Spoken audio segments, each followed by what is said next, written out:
오늘은 출애굽기 세 번째 시간으로 십브라와 부하라는 제목으로 말씀을 증거하겠습니다.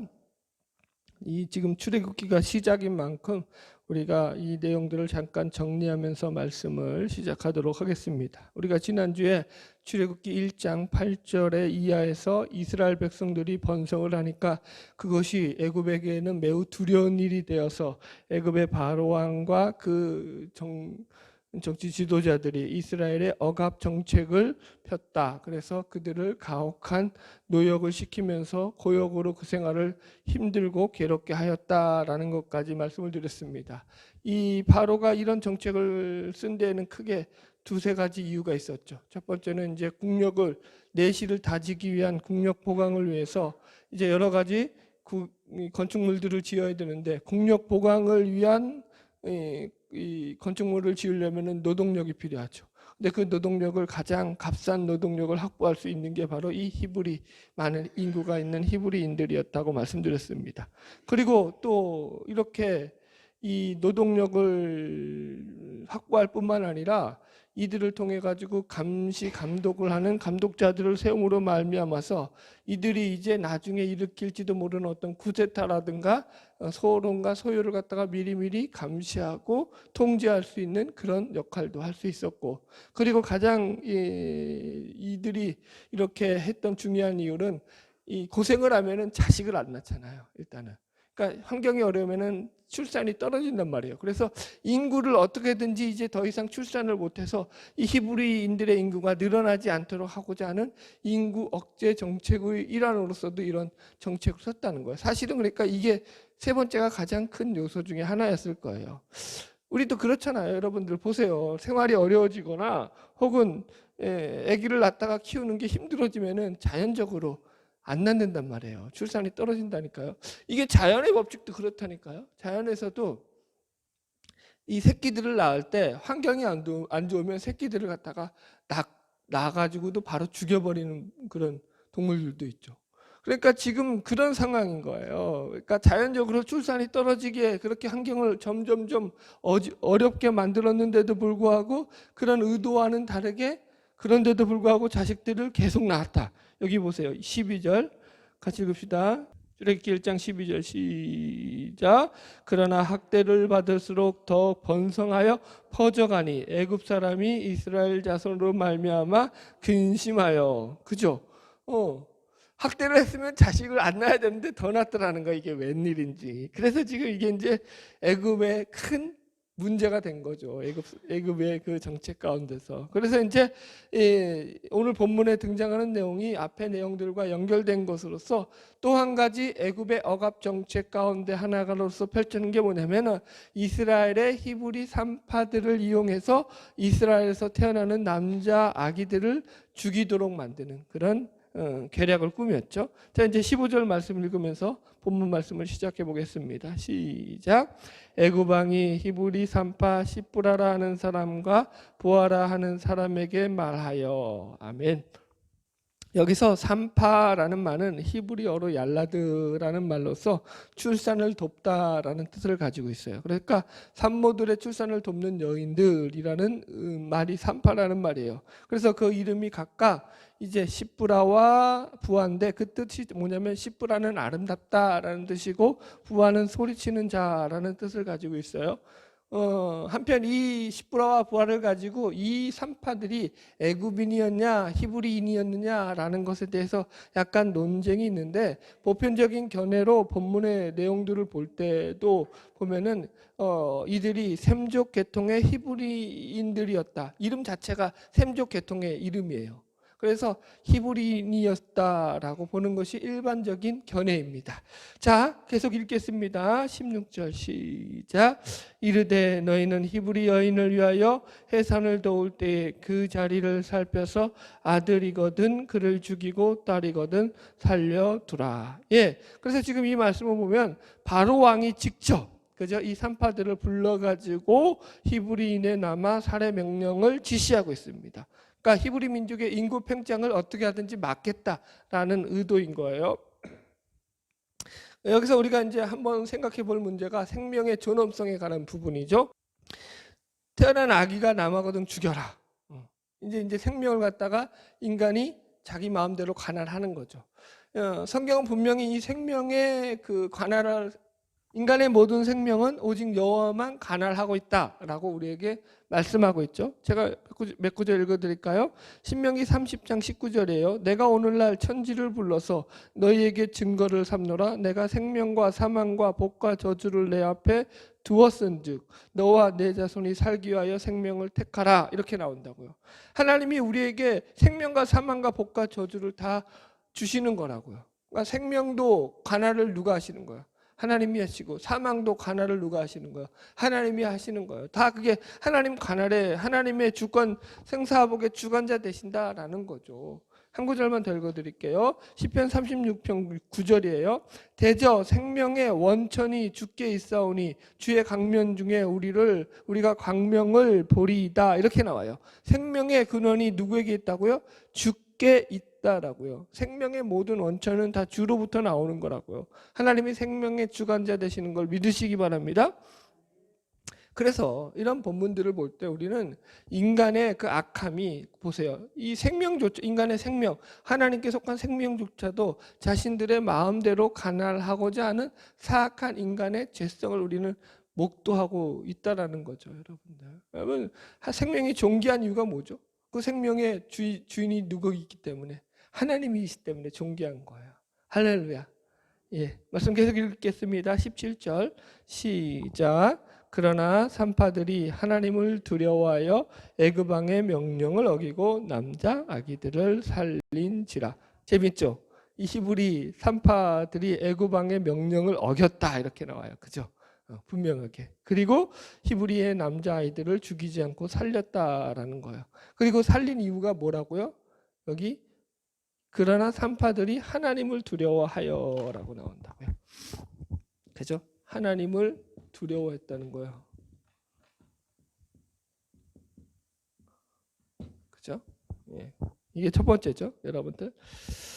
자, 본문에 대한 해석을 해봅시다. 우리는 본문의 말씀 가운데서 두 가지 신앙의 적용점을 찾아볼 수 있어요. 첫 번째 뭐냐면, 믿음이라는 것이 결국은 그 신앙의 기준을 어떻게 가지고 살아야 하느냐라고 우리가 질문할 때 사람보다 하나님을 두려워하는 그 기본적인 마음을 품고 살아야 된다는 거예요. 그러니까 우리 신앙이라는 결국 하나님을 두려워하는 게 신앙이라는 거예요. 네, 여러분들. 이 지금 히브리 산파가 바로 왕과 비교해 보자면은 이 히브리 산파들은 자신들이 무슨 권력이 있는 것도 아니고 능력이 대단한 것도 아니고 뭐 바로 왕 앞에, 애굽의 최고 권력자 앞에서 이들은 한마디로 추풍낙엽이죠. 그죠? 여러분 이방에 아무 힘도 없는 노예들 가운데서도 제일 힘없는 이 산파 여인들이란 말이에요. 바로 말 한마디면은 언제든지 그냥 지도새도 모르게 이 땅에서 사라질 그런 존재들이 바로 이런 여인들이죠, 여러분. 바로가 그녀들의 말을 잘 듣게 하려고 그녀들의 가족들을 볼모로 삼았을 수도 있고, 여튼 그냥 일을 추진하지 않았을 거란 말이에요. 여러분, 그러니까 이 말씀을 다른 차원에서 보자면 지금 애굽 왕의 이러한 명령은 어찌 보면은 이 히브리 산파들에게는 왕에게 자신들을 잘 보일 수 있는 절호의 기회가 될 수도 있었다라는 거예요. 왜요? 이 사람이 다른 사람도 아니고 누구기 때문에, 애굽의 바로 왕이기 때문이라는 거예요. 그러니까 최고 권력자의 명령을 들음으로 말미암아서 자신들에게, 그죠? 이 왕이 자신들의 마음을 들어해가지고 자신들을 갖다가 뭐 얼마든지 큰 보상을 내려줄 수 있는 거 아니에요. 그러니까 생각해 보세요. 애굽 왕이 바보가 아닌 이상 아무 조건도 걸지 않고 아무 보상도 걸지 않고 히브리 산파들에게 무조건 너 남아 이 히브리 여인 중에서 남자아이가 태어나면 죽여라. 그냥 그랬을 것 같아요? 그게 머리가 안 돌아갈 것 같아요? 왕인데 그래도? 뭔가 보상을 걸었겠죠. 가장 기본 아니에요, 보상 심리가. 그러니까 야, 니들 그 히브리 남아 아이들 죽이는 거 머리 명수당 한 명당 내가 금 얼마씩 쳐주겠다. 최소한 이런 건 딜이 있었을 거라고요. 뒤쪽으로. 지금 본문에 나오지 않지만 여러분, 그러니까 이런 걸 간두더라도 이 히브리 산파들은 지금 최소한 왕에게 잘 보임으로 말미암아서 자기 가족들이라든가 자신들의 개인적인 신상에서는 이득을 볼 게 당연히 뻔하죠. 그러니까 얼마든지 자신들의 혜택을 위해서라도, 유익을 위해서라도 왕의 말을 들을 수 있는 그런 유혹을 받았을 거예요. 그죠? 자, 또 반대로 뒤집어 봅시다. 아까 제가 말씀드렸지만 바로 왕의 명령을 어겼을지에는 어떻게 될까요? 바로 왕의 명령을 어겼어. 그러면은 이 여인들의 목숨은 살아있는 게 아니죠. 그죠? 뭐 애국 왕인데 이게 히브리 산파 이 노예들, 여인들의 생명이야 뭐 우습죠, 여러분. 그런데 왕의 명령을 안 들었다. 얼마든지 지도새도 모르게 처단해 버릴 수 있는 거예요. 그런데 이런 갈등의 갈림길에서 이 여인들은 바로 왕의 명령을 따른 것이 아니라 하나님의 명령을 따랐다라는 거야. 왜요? 하나님을 더 두려워했다라는 거예요, 지금. 여러분, 제가 이 말씀을 우리 신자들에게 이렇게 적용해 보겠습니다. 저도 마찬가지예요. 이거는 동일한 고백이에요. 저는 하나님이 제일로 두렵습니다. 하나님이 제일로 두려워요. 왜요? 하나님이 어떤 분이신지를 잘 알기 때문인 거예요. 말씀을 보면 볼수록 하나님이 두려워요. 물론 때로는 여러분 하나님 앞에 응석도 부리고 때를 쓰면서 그렇게 격없이 기도하기도 합니다. 그러나 신앙의 본질로 들어가 보자면 하나님이 제일로 두렵기 때문에 하나님의 눈 밖에 난다라는 것이 어떤 의미인 줄 알기 때문에 하나님의 눈 밖에 나는 행동은 안 하려고 무지 기를 쓰며 살아갑니다. 이해가 가셔요? 좀 더 단도직입적으로 설명해 드려요, 여러분. 제가 살아가는 것이 그냥 제 비유로 해드린 거 여러분들에게 편하게 내 삶이 내 마음에 만족스럽지 않고 내가 이렇게 사는 것에 대해서 나는 100% 동의하지 않고 내 마음에 들지 않는다고 할지라도 만일 그 삶이 하나님이 그렇게 살라고 내 삶 속에서 하나님이 만약에 나를 미루시는 거고 푸시하시는 것이라면 저는 얼마든지 하나님의 명령대로 살아갑니다.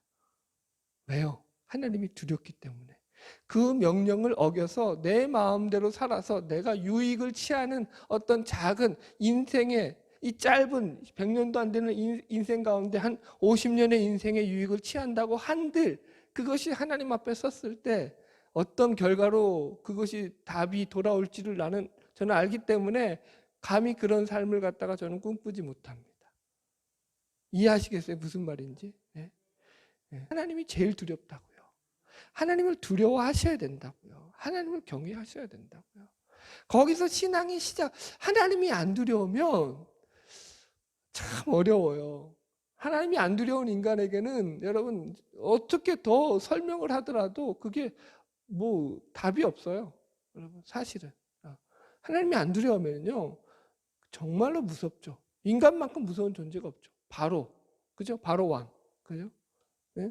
무슨 말인지 이해하시겠죠? 자, 두 번째 적용점은 뭐냐면 우리도 지금 이 믿음을 갖다가 물려받은 자들로서 우리가 물려받은 신앙의 유산을 우리 믿음의 후대들에게 잘 전수해야 된다는 거예요. 여기서 두 번째 메시지는 믿음의 유산을 전수하라. 왜 이런 뚱딴지 같은 말을 하느냐? 여러분, 자, 왜 이 말을 하는지 제가 설명해 드릴게요. 17절을 다시 한번 읽어보세요. 같이 읽읍시다. 17절 시작. 그러나 산파들이 하나님을 두려워하여 애굽 왕의 명령을 어기고 남자 아기들을 살린지라. 자, 아까 해석 안 해드렸는데 이 본문을 좀 해석해 드리자면 여기서 하나님을 두려워하다라는 말에 이 두려워하다는 히브리어 원어가 단순한 공포짐을 말하는 그런 포비아, 두려움이 아니라 경외함, 존경함으로부터 생겨나는 두려움이에요. 원어적인 의미가. 경외와 존경이 함께 들어가 있어요. 그러니까 이게 무슨 의미인지 잘 이해하자면 이런 거예요.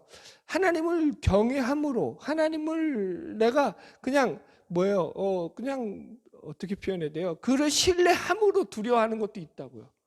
자, 본문이 재밌는 게 뭐냐면 지금 야곱 시대로부터 400년이 지나서 출애굽기에서 처음으로 이스라엘 백성과 하나님의 관계를 보여주는 말이 처음으로 등장하는 단어가 지금 본문에서 이 두려워했다라는 말이에요.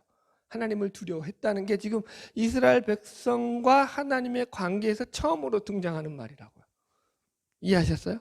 그러니까 이것은 지금 야곱 시대 이후로 400년이 지났음에도 불구하고 이스라엘 공동체 안에서 여호와 하나님을 경외하는 신앙이 지금까지 잘 전수되어 있어 왔다라는 거예요. 그것을 보여주는 말씀으로 우리가 이것을 해석할 수 있다고요. 이해하시죠? 이 히브리 산파들의 믿음이 어디서 왔냐고요? 누구로부터 왔어요? 히브리 산파들의 믿음은 지금 그 선조들로부터 왔다고요.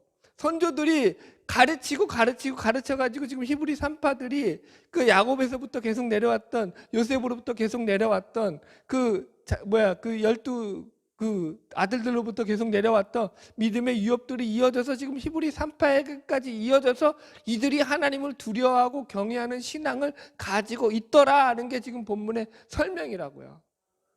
이게 그냥 하늘에서 뚱딴지 같이 갑자기 하나님이 계시를 줘서 아브라함처럼 뭐 하나님을 두려, 이게 아니라고요. 이해하셨죠? 물론 그런 부분도 있는데 지금 본문은 그런 본문이 아니라고요. 전수되어 내려온 신앙으로서 하나님을 두려워하는 신앙, 경외하는 신앙을 가지게 되었다라는 거예요. 그래서 우리가 똑바로 믿어야 한다는 얘기를 하는 거라고요. 엉터리로 믿으면 여러분 후대에도 엉터리로 믿는다니까요. 여러분 믿음의 유업이 그렇게 중요해요. 한국 교회가 지금 왜 이렇게 어려운가요? 저는 이게 신앙의 본질보다는 신앙의 격가지들에 너무 정신을 많이 팔려서 거기서 정신을 너무 많이 뺏기는 바람에 어려워졌다라고 생각하는 사람입니다. 신앙은 처음도 끝도 예수로 시작해서 예수로 끝나야 돼요. 예수가 전부예요. 그런데 한국 교회는 이게 뭐 기복주의 신앙, 교회 성장학, 또 무슨 번영과 성공이라는 이런 명분들이 여러 가지가 얽혀져서 교회 안에서 이런 것들로 인해 가지고 결길로 많이 빠졌죠. 예수 믿으면 복 받습니다. 예수 믿으면 하나님이 도와주셔서 모든 일이 잘 됩니다. 예수 믿으면 병도 고칩니다. 아멘 못하죠? 하도 저한테 혼나서. 들으면 좋잖아요. 이런 소리 듣고 싫어할 사람이 누가 있냐고요. 그죠? 여러분 제가 늘 설명드리지만 이게 이런 메시지는 우리나라가 가난한 시절에 사람들에게 희망과 소망을 주는 메시지로서 그 시절에는 이 시대적 배경, 그 시대적 배경을 살던 사람들에게는 이 어려운 시대에 이들에게 소망을 주는 교회로서 이 메시지가 맞았다고요. 그래서 사람들이 그 메시지를 듣고 희망을 품고 교회로 들어와서 그 당시에는 병도 고침받는 사람들도 많았고 복을 받아서 잘 사는 사람들도 많았고 자녀들이 잘 되는 가정도 많았다고요. 그게 기독교의 한 부분이라고요. 그게 없는 게 아니라고요. 그러나 그건 본질은 아니라고요. 축복이죠. 그게 왜 본질로 가냐고요. 그건 이제 뒷부분에 가서도 한번 다루겠지만 여러분 보세요. 신앙의 본질은 언제나 예수를 믿음으로 말미암아서 자기 중심에서 예수 중심으로 마음과 생각이 바뀌는 것이 신앙의 본질입니다. 그래서 여러분 우리가 예수님을 닮아가자 이야기하는 거예요. 절대로 신앙에서 물질이 본질로 등장하는 경우는 한 번도 없어요. 그죠? 예수님께서 오죽했으면 얼마나 물질에 대해서 많이 얘기하셔요. 예수님이 그 설교 속에서. 여러분 부자가 천국에 들어가는 것이 낙타가 바늘기로 들어가는 거다. 쉽다 어렵다. 어렵다. 부자 청년이 예수님께 나와가지고 어찌해서 내가 영생을 얻습니까? 있습니까? 여러분 그러니까 그 당시에도 마찬가지로 유대인들은 이게 물질, 부라는 것을 갖다가 어떻게 생각했냐면은 하나님이 주신 복의 상징으로서 하나님을 잘 믿는 축복의 증거로 생각했다고요. 그러니까 부자는 당연히 이게 구원 얻은 것은 당연한 거라고 생각했다고요. 덤으로 잘 살기까지 하는 거라고요. 복을 받아서. 그래서 영생이 나는 당연히 영생을 얻은 거 아니냐면서 큰 소리치며 예수님께 나왔다고요. 예수님이 뭐라 그랬다고요? 너 재산 가난한 자들에게 나눠주고 나 쫓아. 그러니까 근심하며 돌아가더라. 여러분, 자기 형이 유산을 다 받아가지고 안 나눠주니까 예수님께 나와서 제발 우리 형에게 나에게 유업을 좀 같이 나누어 주도록 좀 예수님 얘기해 주세요. 그러니까 예수님이 뭐라 그래요? 야, 누가 나를 물건 나누는 자로 삼았느냐? 재판관으로 삼았느냐? 이 작거사 그러잖아요. 그러면서 뭐라 그래요? 탐심을 물리쳐라. 하나님 나라는 물질에 있지 않다니까요. 어리석은 부자 얘기하잖아요. 네가 재물 많이 쌓아두고 오라 내 영혼아 편히 쉬자. 웃기지 마라. 하나님이 네 영혼 그 밤에 데려가면 이 재물 눕고 될 건데 물질을 땅에 쌓아두지 말아라. 보물을 땅에 쌓아두지 말아라. 하늘에 쌓아둬라. 가난한 자는 복이 있나니 천국이 저희 것이며. 얼마든지 더 얘기해 드릴 수 있어요. 끝이 있어요, 없어요? 이해 가시겠어요? 물질은 본질이 아니라고요.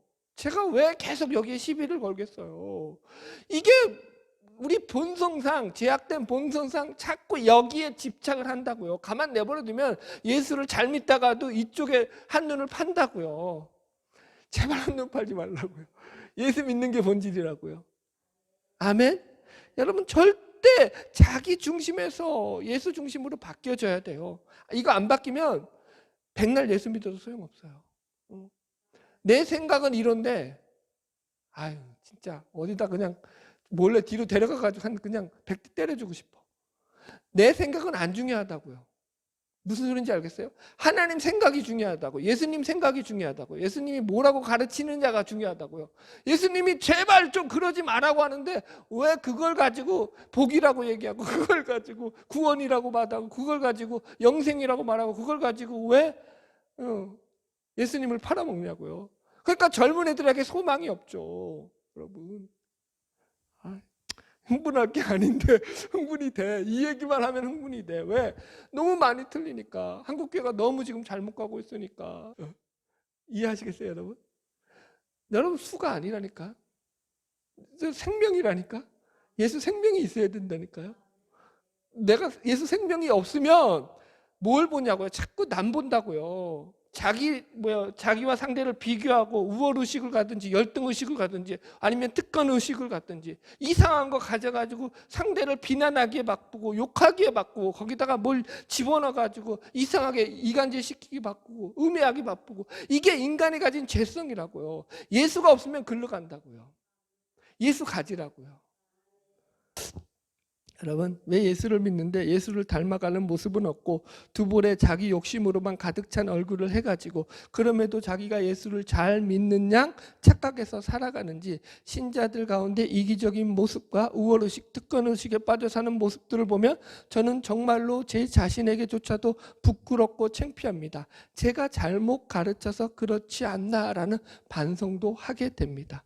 여러분, 예수를 믿으면 내가 왜 예수를 믿는데도 아직 이 정도 밖에 안 되는가? 왜 예수를 더 닮아가지 못하는가? 이런 고민으로 늘 자신을 돌아보아야 사는 것이 정상적인 신앙입니다.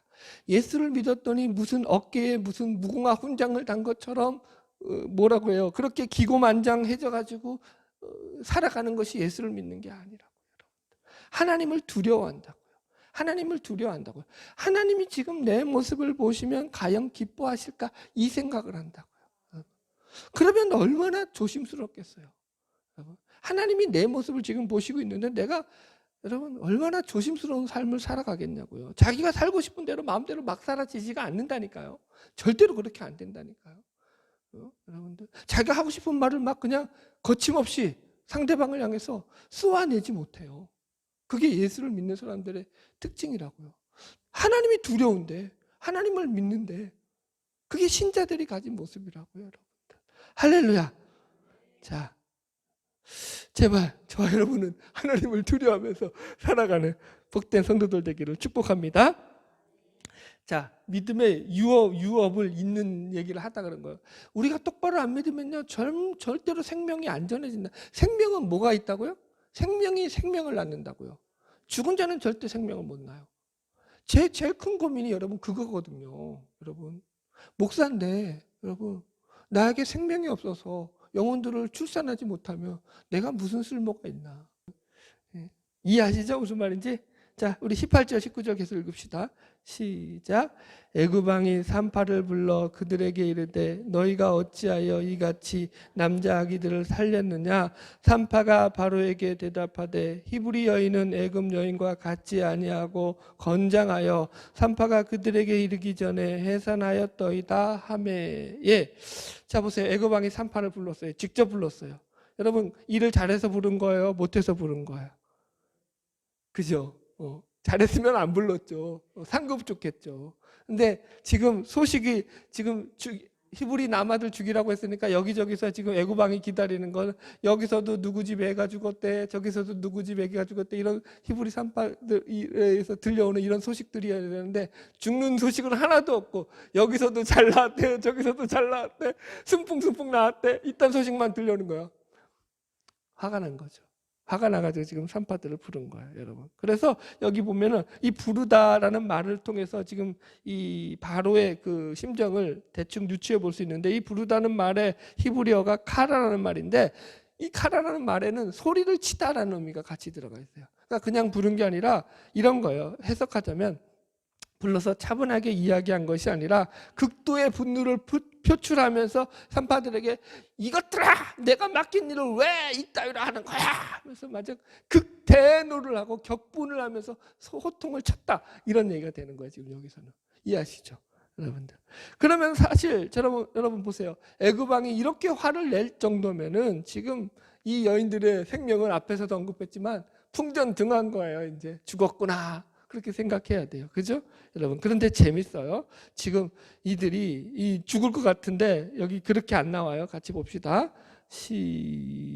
몇 절이에요 지금? 19절 시작. 산파가 바로에게 대답하되 히브리 여인은 애굽 여인과 같지 아니하고 건장하여 산파가 그들에게 이르기 전에 해산하였 나이다 하매. 예, 되게 재밌죠? 이게 사실은 말도 안 되는 변명이에요, 여러분. 알죠, 여러분? 아기를 다 낳아봤으니까. 아기가 여러분 그냥 갑자기, 그러니까 어느 순간에 드라마에서 뭐 보듯이 그냥 갑자기 있다가 그냥 갑자기 나오는 거예요? 아니면은 계속 산딸을 앓고 나올 때가 되면 계속 조짐이 보여가지고 딱 그래서 나오는 거예요. 2번이죠. 산모가 시간이 돼서 낳는다고요. 그러면 날 때가 되면은 산파란 존재가 아기가 낳고 나서 가는 거예요. 날 때쯤 되면 징조가 보면 그때 산파 출산 도구들 다 준비고 챙겨가지고 가서 미리미리 도와서 낳게 하는 거예요. 후자죠. 무슨 말인지 여러분 생각해 보세요. 주석을 보니까 물론 히브리 여인들은 건장해서 아기를 숨풍숨풍 잘 낳기도 했다고도 해요. 여러분, 그러나 다 여자들이 다 체질마다 틀리지. 잘 낳는 여자만 있어요? 애기? 그래요? 안 그래요, 여러분. 우리도 마찬가지야. 하나, 둘, 셋, 넷 낳는데 다 날 때마다 틀렸어. 어떤 애는 쉽게 나오고, 어떤 애는 어렵게 나오고, 어떤 애는 배태서 나오고. 여러분, 다 틀리게 난다고요. 낳는 게. 물론 다 힘들죠. 힘들긴 한데. 이거 무슨 말 하다가 이렇게 했었나? 무슨 말이냐면, 그러니까 지금 이게 말도 안 되는 얘기라는 거예요, 사실은. 그죠? 가기도 전에 지금 이 히브리 여인들이 건강해서 애를 다 낳았다, 이거는 사실은 변명의 가치도 없는 거예요, 그냥. 그런데 여기 이 말에, 말도 안 되는 이 말에 지금 애굽 왕이 꼼짝 못 한다고요, 여러분. 그죠? 왜 여기에 대해서 애굽 왕이 뭐 어떤 토를 달고 이것들 말도 안 되는 소리 하네 하고 처단을 했어요? 아니라고요. 그 뒤로는 이제 애굽의 그 왕의 이 여인들에 향한 그 더 호통이 없다고요, 여러분.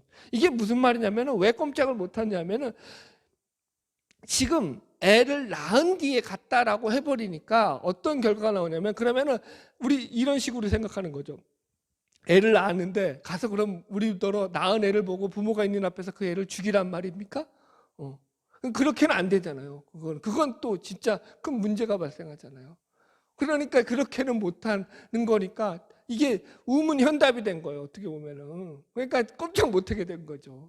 하나님이 히브리 여인들을 구해주신 거죠, 어떻게 보면은. 그런 대답을 통해서. 여러분 보세요. 우리가 여기서 끊임없이 확인해야 되는 게 뭐냐면, 신앙이라는 게 과연 뭐냐라는 거예요. 신앙이란 하나님의 뜻을 묻고 하나님의 뜻을 구하면서 그 뜻에 대해서 우리가 하나님의 뜻을 가지고 세상에 저항하며 살아가는 것이 신앙이다. 뭐라고요? 세 번째? 예? 세상을 세상에 대해서 저항하는 거예요. 신앙이라는 것은. 그죠? 이 바로 왕에게 저항했듯이 여러분들. 그죠? 여러분. 생명이 가진 특징이 저항이죠. 저항. 그죠? 히브리 산파가 이 애굽 왕의 명령이라고 할지라도 거기에 굴하지 않고 신앙의 힘으로 저항했던 것처럼 신앙을 이렇게 저항하는 거예요, 여러분. 생명이 가진 힘을 가지고 여러분 생명이 없는 것, 그죠? 죽음 앞에 저항하고 싸워 나가는 거라고요, 여러분들. 모든 것은 저항의 법칙, 우리 신앙도 그래서 이 저항의 법칙이 정확하게 들어맞죠, 여러분들. 예수 생명을 품게 되면은 예수 생명에 반대되는 것에서 자꾸 저항하게 되죠. 그래서 성경은 순종의 원리도 가르치지만 반대로 불순종의 원리도 가르친다고요. 뭐에 대해서? 세상에 대해서. 하나님의 명령에 대해서는 순종하지만 반대로 하나님의 명령을 거스리고 대적하는 세상에 대해서는 우리가 불순종한다고요. 그걸 따라가지 않는다고요. 그게 불순종의 원리고 저항의 원리라고요. 여러분, 그래서 개신교회 이름 자체가 저항하는 교회죠. 프로테스탄트. 거기서 프로테스트에서 온 말이죠. 프로테스트가 뭐냐면 저항하다라는 거예요. 여러분, 마틴 루터가 그렇게 만든 게 바로 개신교예요. 종교개혁 당시에 여러분 로마 카톨릭은 서구 유럽의 모든 국가들 위에 군림하고 있는, 그죠? 나라 위의 나라였죠. 권력 위의 권력이었고, 그때 교황의 권세가 어느 정도였냐면은 성경의 권위와도 비길 만큼 막강한 권세를 가지고 있습니다. 그 교황의 말 한마디가 곧 진리예요, 진리. 어떤 시대예요. 그런데 그때 한 어디 수도원의 사제요, 수도사였던 마틴 루터가 무슨 힘이 있냐고, 개인 수도사가, 여러분. 그런데 이 한 개인 수도사가 쉽게 말해서 전 세계와 싸운 거예요. 뭐 가지고? 예수 생명 하나 가지고. 비진리, 비생명과 싸운 거죠. 여러분, 그래서 누가 이겼어요? 여러분, 이긴 거예요, 사실은. 그죠? 생명이 이긴 거라니까요. 거기서 개신교회가 나왔고, 오늘날 이 개신교회가 천주교회보다 훨씬 크죠. 예수를 믿는데 개신교회 믿는 신자가 훨씬 더 많죠. 이게 어떻게 된 일이냐고요, 여러분들. 여러분, 그런 거예요. 우리 안에 진리에 있는 생명력을 가지고 있으면 우리는 어떤 환경에서도 저항력을 가지게 되고, 내게 주어진 신앙을 지키기 위해서 이 신앙을 지키지 못하게 하는 모든 세력과 환경에 대해서 저항할 줄 알게 된다는 거예요. 저항을 하면 그 뒤에 여러분 하나님이 복을 주시죠, 여러분들. 자, 보세요. 출애굽기라는 게 뭐예요? 말 그대로 엑소더스. 이게 세상의 자리에서 떠나는 거죠. 애굽의 자리에서 떠나는 거라고요. 그죠? 하나님을 거역하고 하나님을 대적하는 자리, 비진리와 비생명의 자리에서 떠나서 생명의 자리로 들어가는 게 출애굽이라고요, 여러분. 그래서 우리가 머물 수 있는 자리가 애굽의 자리가 아니라니까요, 여러분. 아무리 그 자리가 좋아도 떠나야 된다니까요. 제가 출애굽하면서 요즘도 계속 고민하는 가장 큰 이 출애굽기를 앞으로 풀어가야 되는데 고민 중에 하나가 그거예요. 어떻게 광야 40년을 살면서 거기서 광야에서 만족할 수 있겠느냐라는 거예요. 인간의 삶으로는 그게 만족이 안 된다고요. 이해가 가셔요? 여러분들은 광야 40년 살려면 살겠어요? 저는 죽어도 못 살아요. 그죠? 그렇단 말이에요. 지금 그걸 어떻게 풀어내야 되느냐가 지금 제 가장 큰 숙제고 문제예요. 여러분, 그런데 성경은 어쨌든 결론은 어디로 가냐면 애굽보다 낫다는 거예요. 그게 광야일지라도 애굽보다 낫다는 거예요. 왜? 거기에는 생명이 있고 여기에는 생명이 없기 때문이죠. 너희들이 어디로부터 나왔는지를 놓치지 말아라가 출애굽기죠. 그래서 출애굽기라고 제목을 지은 거예요. 애굽으로부터 나온 게 본질이라고요. 가나안 땅에 들어간 건 그 뒤고, 여러분 이해하셨죠? 지금 우리는 거기서 지금 이걸 계속 풀어나갈 거예요. 여러분들 하나 예를 들어 봅시다. 요즘 코로나 시기라서 예배가 매우 약해졌어요. 인터넷 예배다, 비대면 예배다라고 해가지고 예배가 매우 약해졌어요. 그러면서 어떤 현상까지 생겼냐면은, 코로나 때문에 예배가 비대면으로 되고 온라인으로 됐는데 예배 그래서 몇 번 빠져먹으니까 아무렇지도 않대. 그러면서 자연스럽게 예배를 빠져먹는 사람들이 생겨나기 시작했어요. 여러분, 저는 예배에 대해서 그렇게 그거 갖고 강조할 사람은 아닙니다. 그게 본질이 아니라고 생각하니까. 그런데 여러분, 지금 이 시기에서는 제가 예배를 강조해야 되겠어요. 왜 강조해야 되냐면은 예배가 이 환경에서 약화되었기 때문에 이런 때일수록 오히려 예배가 생명을 살리는 역할을 하기 때문인 거예요. 이럴 때일수록 예배가 본질에 가깝다고요. 이해하시겠어요? 하나님 앞에 예배 드리는 것을 위해서 이럴 때일수록 내가 몸부림치는 게 하나님을 붙잡는 신앙에 가깝기 때문에 예배에 목숨을 걸고 지키라는 거예요. 이해하시겠어요? 무슨 말인지. 신앙이 그렇게 간다니까요, 여러분들. 결국 신앙이란 하나님을 두려워하는 거예요. 그래서 내가 저항할 수 있는 걸 저항하는 거예요. 내 쾌락에 대해서, 내 쾌락이, 내 어떤 게으름이 예배를 방해하고 있다면 저항해야죠. 예배를 쫓아가야죠. 이해하시죠? 할렐루야. 자, 20절, 21절 계속 읽읍시다. 시작. 하나님이 그 산파들에게 은혜를 베푸시니 그 백성은 번성하고 매우 강해지니라. 그 산파들은 하나님을 경외하였으므로 하나님이 그들의 집안을 흥왕하게 하신지라. 아멘. 자, 제가 여기서 이런 질문을 던지면서 본문을 풀어가려고 합니다. 지금 산파들이 하나님께 복받을 생각으로 이런 행동을 한 거예요. 하나님이 아니면 하나님을 경외하여서 이런 행동을 한 거예요. 하나님을 경외하여서 이런 행동을 한 것입니다. 그죠? 이게 성경이 말하는 복의 원리예요, 여러분. 이거 아주 중요해요. 제가 하도 기복신앙이 잘못됐다라고 얘기하니까 기독교 안에는 기복신앙이 없나 보다 이렇게 생각하는 분들이 있는데 아니에요. 그것도 더 큰 이단이에요, 여러분들. 그렇지 않습니다. 사실은 어떤 면에서 기독교 안에는 기복신앙이 없다라고 하면 더 위험한 것들이 훨씬 더 많아요.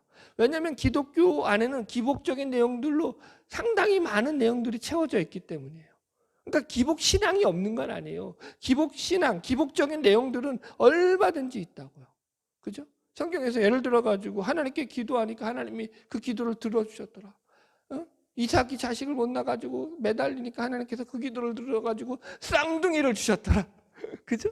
한나가 기도하니까 사무엘을 주셨더라.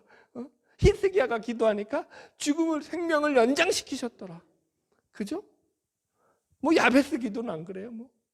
수두룩 빽빽하죠. 왜 기도가 여러분들 하나님이 응답하시는 그런 수단으로서 얼마든지 동원돼야죠.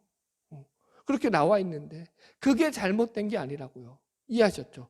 문제는 뭐냐면 이거부터 좀 더 정리합시다. 그러니까 그러므로 우리가 만약에 예를 들어서 우리가 기도할 필요가 없습니다. 우리가 기도해도 하나님이 어떤 병도 고쳐주시지 않습니다는 것은 이단이에요.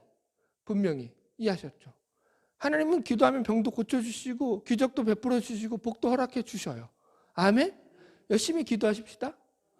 자, 그게 문제는 아니라는 거예요. 문제는 기복주의라고 표현할게요. 기복신앙은 우리에게 있어요. 어느 정도. 그거 갖고 이단이라고 말하면 안 돼요.